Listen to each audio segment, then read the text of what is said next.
Amables televidentes, muy buenas noches. Bienvenidos a Congreso y Sociedad, el programa institucional de la Secretaría General del Senado de la República. Autores de la Paz, así hemos denominado este capítulo, en el que participan dos entusiastas amigos del proceso de paz. En primer término, el profesor José Luján Zapata. Bienvenido, doctor José Luján, a Congreso y Sociedad. Buenas tardes, amigo periodista, y muchas gracias por esta invitación. Vida o muerte en Santa Magna es el último y más reciente libro de José Luján Zapata, ex procurador general de la Nación, constitucionalista, amigo entusiasta del proceso de paz. Doctor José Luján, el plebiscito o la consulta popular, ese es el dilema que se plantea para refrendar los acuerdos de paz que usted apoya y que merecieron inclusive una visita suya a La Habana. Yo creo firmemente que el plebiscito como tal ya no existe en la legislación colombiana. Desde la sentencia C-180 de 1994, la Corte Constitucional dijo que el plebiscito solamente era exequible siempre y cuando reuniera los requisitos del artículo 104 constitucional, es decir, los requisitos de la consulta popular. Inexplicablemente, el Congreso acaba de presentar un proyecto de ley estatutaria que está al estudio de la Corte Constitucional. Y esa Corte, creo firmemente, tendrá que devolver ese proyecto o declararlo totalmente inexequible. Pero eso no tiene mayores consecuencias, porque el presidente de la República, sin necesidad de ninguna ley habilitante, puede presentar una consulta popular y directamente ordenarle al señor registrador que verifique el debate correspondiente. Y el pueblo colombiano, estoy seguro de ello, se volcará sobre las urnas para aprobar esa consulta. El país está involucrado en una gran controversia en torno al blindaje jurídico, al proceso de paz o los acuerdos que se logren tras firmarse el proceso. Usted ha dicho que es innecesario, que es tardío y que es inconstitucional ese blindaje. Sí, no tiene ningún sentido a estas alturas del proceso de paz intentar un blindaje en esa forma. No, la realización de una consulta popular, si como es de esperarse, resulta triunfante el apoyo, el sí a la consulta popular, es suficiente. No se requiere ningún blindaje para el proceso de paz. Las partes en el proceso y la ciudadanía colombiana quedan comprometidas al cumplimiento de esos acuerdos de La Habana. Repito, no se requiere blindaje distinto a ese. Usted intentó hace algunos años una aspiración presidencial, pero para utilizarla como una plataforma para movilizar ideas y proyectos que usted cree que servirán para modernizar el país y para ajustarlo a realidades contemporáneas. Usted es amigo, por ejemplo, de la unicameralidad, de un Congreso único. ¿Por qué?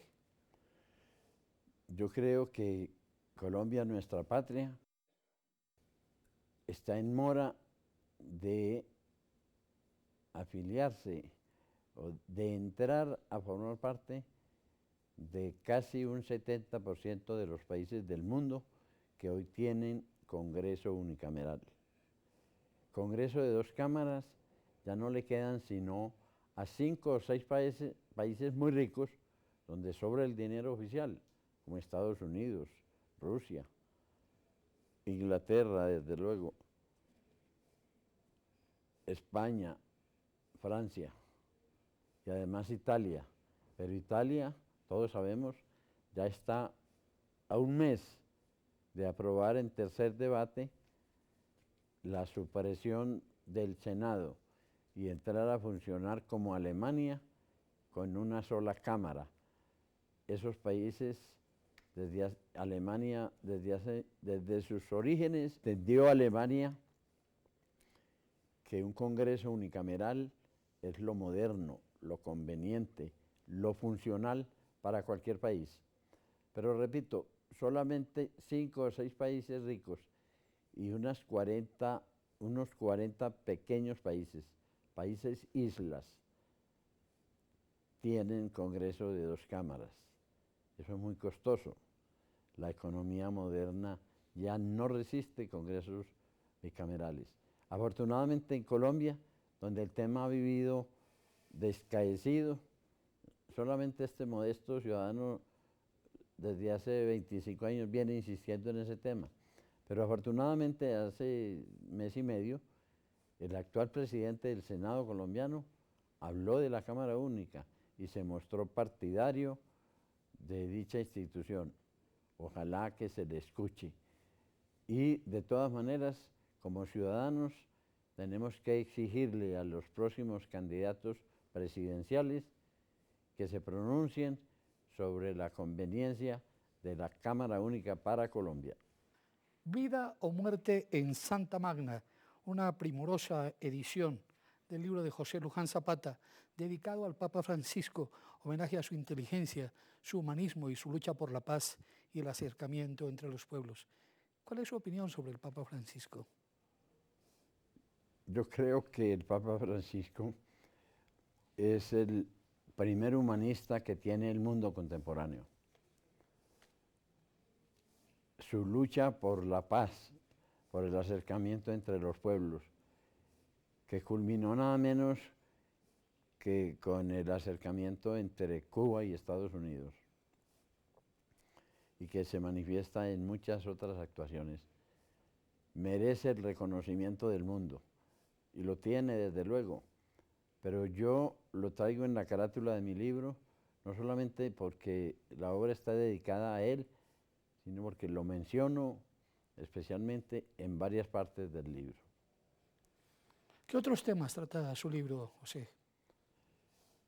Mi libro tiene 3 cuentos iniciales o relatos iniciales que son verdaderos problemas nacionales, que yo quise reducir a cuento, porque me parece que así llegan más fácil al común de las personas. Los demás son relatos o cuentos de pura literatura, son puro entretenimiento, pero los 3 primeros se refieren a problemas nacionales. Mi libro, y me enorgullezco de ello, pertenece a lo que en otra época se denominaba literatura comprometida, pero comprometida no con una ideología determinada, sino con el desarrollo y con las reformas fundamentales que necesita Colombia. Habla usted en algunos apartes de su libro de la pésima destitución, de que hay centenares de alcaldes mal destituidos en Colombia. Es uno de los problemas graves que tiene este país y nadie lo conoce. Por eso invito a los alcaldes del país a que lean mi libro, porque en ese libro, a través de un relato, demuestro que en este momento hay cerca de 500 alcaldes mal suspendidos o mal destituidos en Colombia durante los últimos 14 años. Eso es una infamia. El día que llegue un procurador que entienda su deber de presentar un proyecto de ley para que el Congreso tenga que dictar esa ley, pueden presentarse demandas y arruinar nuevamente el fisco colombiano, que hoy está prácticamente arruinado. Es un absurdo que en más de 20 años no se haya cumplido una orden de hacer una ley que está en la Constitución. Esa orden, lo dije hace pocos días en este mismo canal, tiene que cumplirla en primer lugar el señor Procurador General de la Nación, porque él es el principal guardián del cumplimiento de la Constitución y porque él tiene cerca de 4.000 empleados para que le ayuden en esa labor. Además, él tiene iniciativa legislativa en las materias de su resorte. Pues esta es una de las materias de su resorte, es el cumplimiento de sus fallos disciplinarios.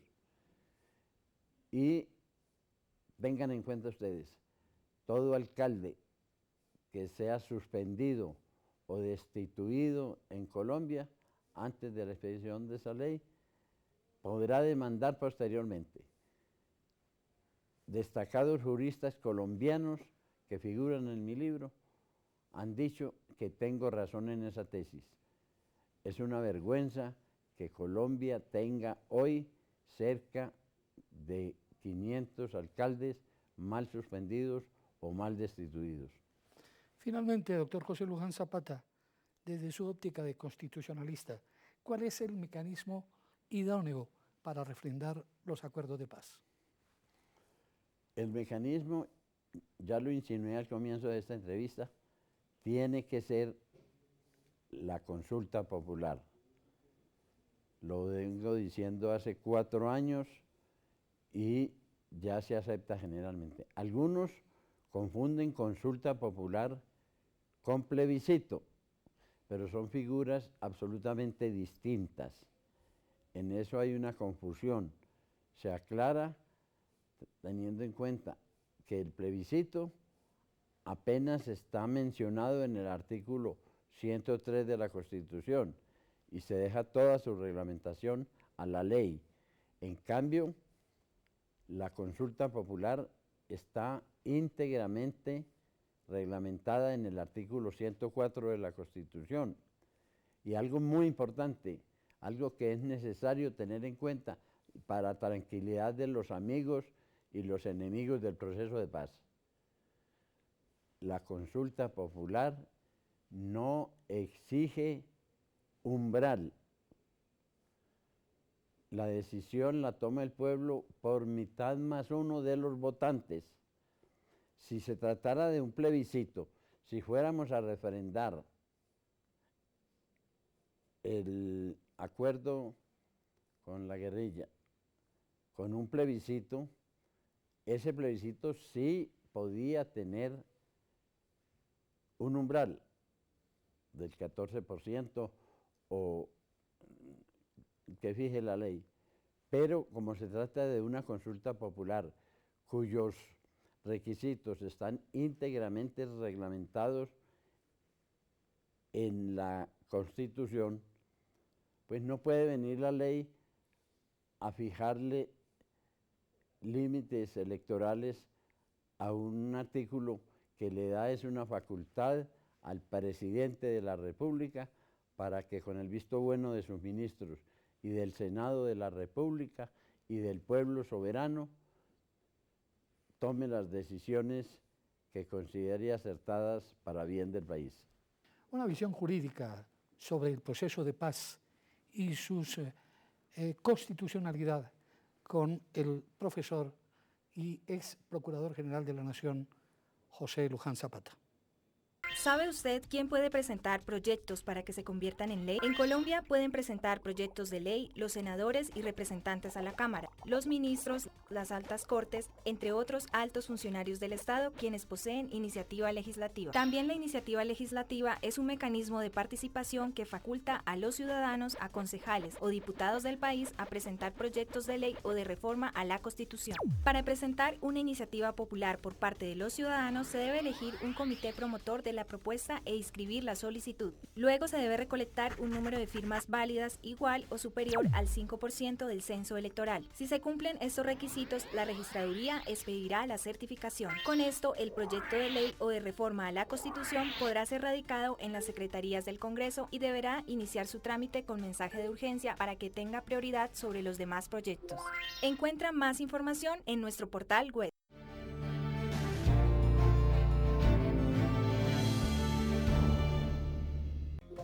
¿Sabe usted cuáles son las funciones del Congreso? El Congreso de la República de Colombia desarrolla múltiples funciones esenciales para el funcionamiento de nuestra democracia. Estas son asignadas por la Constitución y la ley. Tiene, entre otras funciones, la función de reformar la Constitución mediante actos legislativos. Además, crea, modifica y anula las leyes. Así, el Congreso establece, por ejemplo, cómo se van a invertir los recursos de los colombianos. También tiene la facultad de citar a ministros y a otros funcionarios públicos para indagar, obtener información y exigir acciones frente a su gestión. El Congreso elige algunos de los altos funcionarios del Estado. Además, puede, si es el caso, investigarlos y juzgarlos. Encuentra más información en nuestro portal web.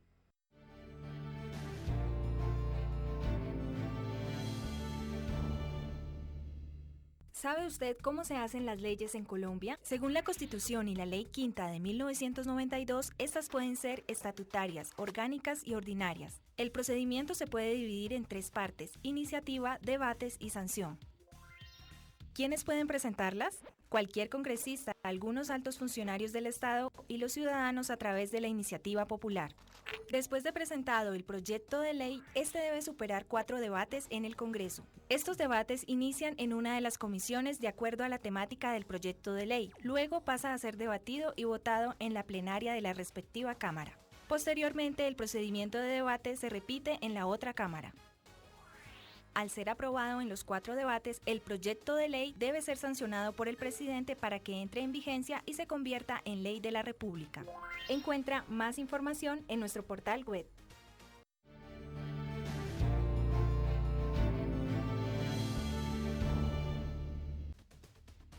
¿Sabe usted cómo está conformado el Congreso de la República? El Congreso de la República está conformado por 2 cámaras. El Senado con 102 miembros elegidos a nivel nacional y la Cámara de Representantes compuesta por 166 integrantes elegidos en los departamentos. A su vez, el Congreso está dividido en 7 comisiones constitucionales que se especializan en temas para facilitar el trámite legislativo y de reforma constitucional. Entre los temas más relevantes que tratan las comisiones son la Comisión Primera, Reformas a la Constitución y Derechos Fundamentales. La Comisión Segunda trata temas internacionales y de seguridad nacional. La Comisión Tercera, Impuestos y Crédito Público. La Comisión Cuarta, Presupuesto. La Comisión Quinta, Temas Agrarios y de Medio Ambiente. La Comisión Sexta, Servicios Públicos, Educación y Cultura. Y la Comisión Séptima, Salud y Vivienda. Encuentra más información en nuestro portal web.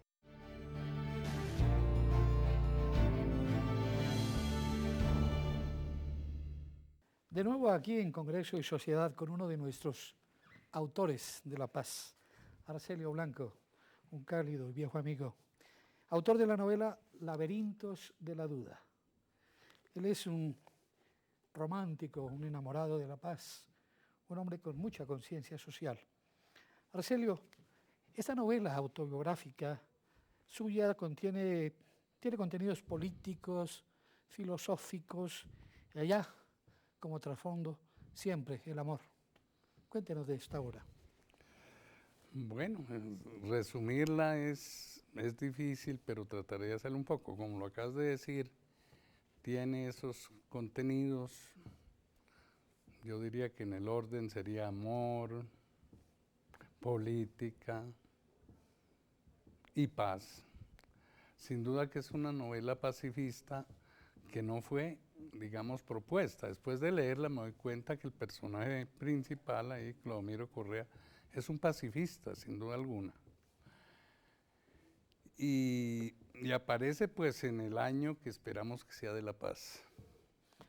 Porque no tengo duda de que la paz ha de firmarse en alguno de los meses de este año, pero en realidad me preocupa que está como demorado el proceso, porque ya llevamos más de 4 años y el tiempo está en contra. Cuanto más tiempo transcurra, se le da más oportunidad, digamos, a los adversarios de la paz para encontrarle cosas que no son, digamos, como de muy valederas, pero que ellos las hacen valederas. La guerra siempre encuentra razones válidas para oponerse a la paz. Y eso siempre ha sido así. La paz siempre ha estado como detrás, en espera de que pase la guerra y le dé su espacio. Eso no es nuevo, sino siempre ha sucedido así. De modo que la paz aparece como una utopía incluso, como una quimera, que está ya haciendo fila o está lejana para que, como un horizonte nada más. Pero a ver, vamos a situarnos en el proceso de paz que trataré. Este no arranca ahora, este proceso de paz inicia, digamos que en los años 80, con el doctor Belisario Betancur, a quien podríamos llamar precursor de la paz, precursor de este proceso último que esperamos resulte exitoso. Trabajó mucho por la paz.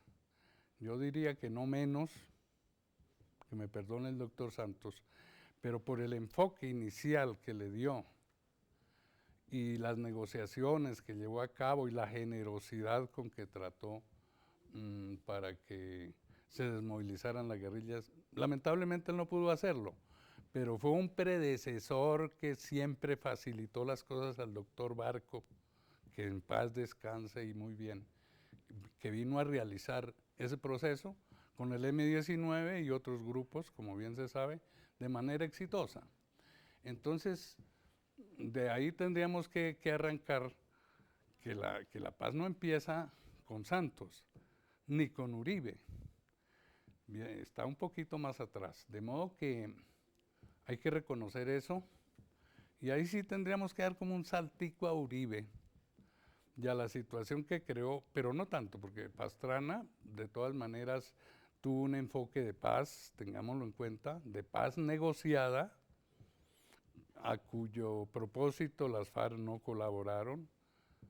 Bueno, ahí se dice que de parte y parte no hubo mucha, digamos, sinceridad, puede que haya sido así. Lo cierto es que dentro de esas condiciones aparece la figura de Uribe, sin duda en un momento muy oportuno para su forma de ser, como era unas FARC totalmente en índice de popularidad bajo cero, como se las entregó Pastrana, y con un plan Colombia o con un plan, digamos, B, como se llamó en ese momento, de atacarlas frontalmente, cosa que pues le fue muy oportuno, y yo diría que fácil, al doctor Uribe. Y en cambio, pues Santos, ahora sí me sitúo, la recibe en una situación pues bastante difícil. ¿Por qué razón? Porque unas FARC desprestigiadas totalmente no eran como un contendor digno para negociar, sin embargo él se lo jugó a eso, y de ahí las críticas tan acerbas que ha suscitado, especialmente pues por parte, ya sabemos de quiénes y de quién, pero con éxito se ha llevado y se ha llevado y esperamos que culmine, que se alarga y se alarga, parece indefinidamente, pero por fin yo creo que va a tener éxito, como lo esperamos, no solo los que decimos que somos amigos de todo el pueblo, porque hay gente que aunque es escéptica hasta cierto punto, pero el hecho de ser uno escéptico no quiere decir que no desee una cosa.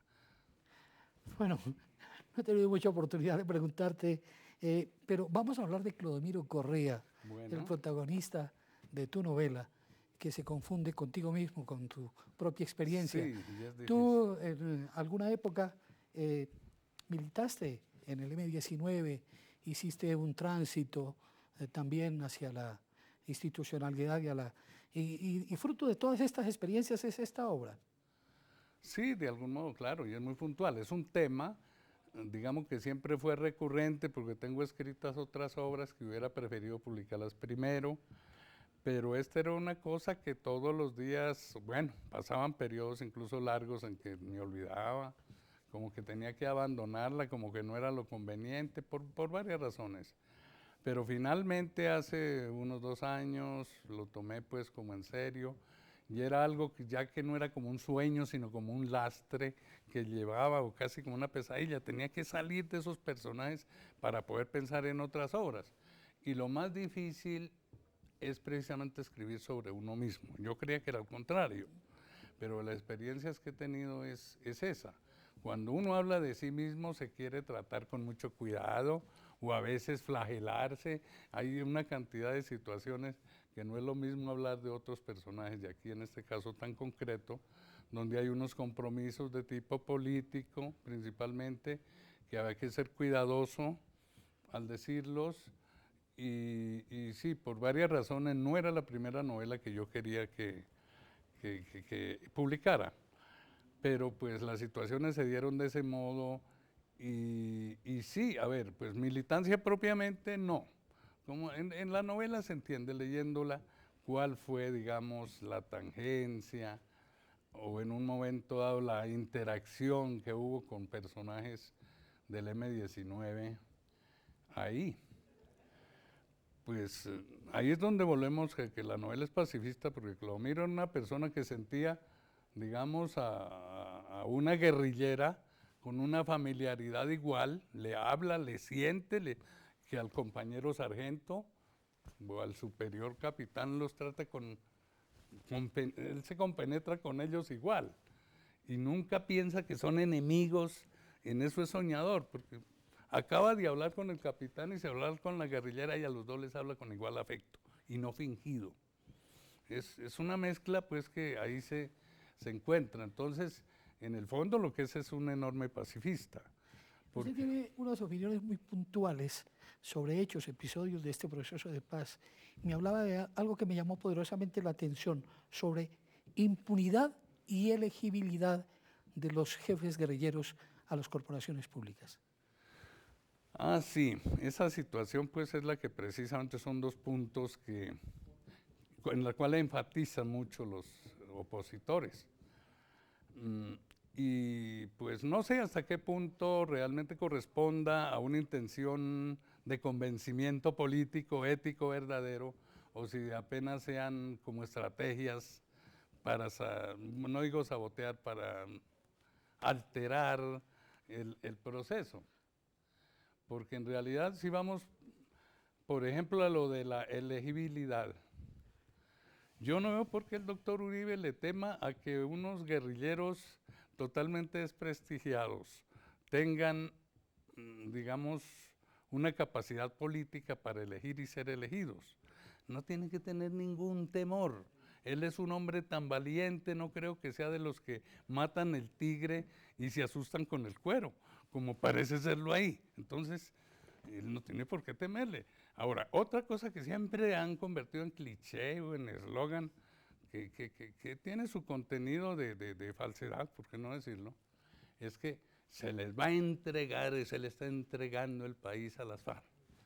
Entonces dice uno, pero entonces ¿para qué? ¿Los desarman para entregarles el país? Si ellos, si acaso tienen algún poder, es ahora con las armas. Cuando no las tengan, su poder va a ser totalmente nulo. Y si lo que busca el proceso es desarmarlas, y ese va a ser el fin, entonces se cae de su peso esa afirmación que han vuelto de que se le está entregando el país a las FARC.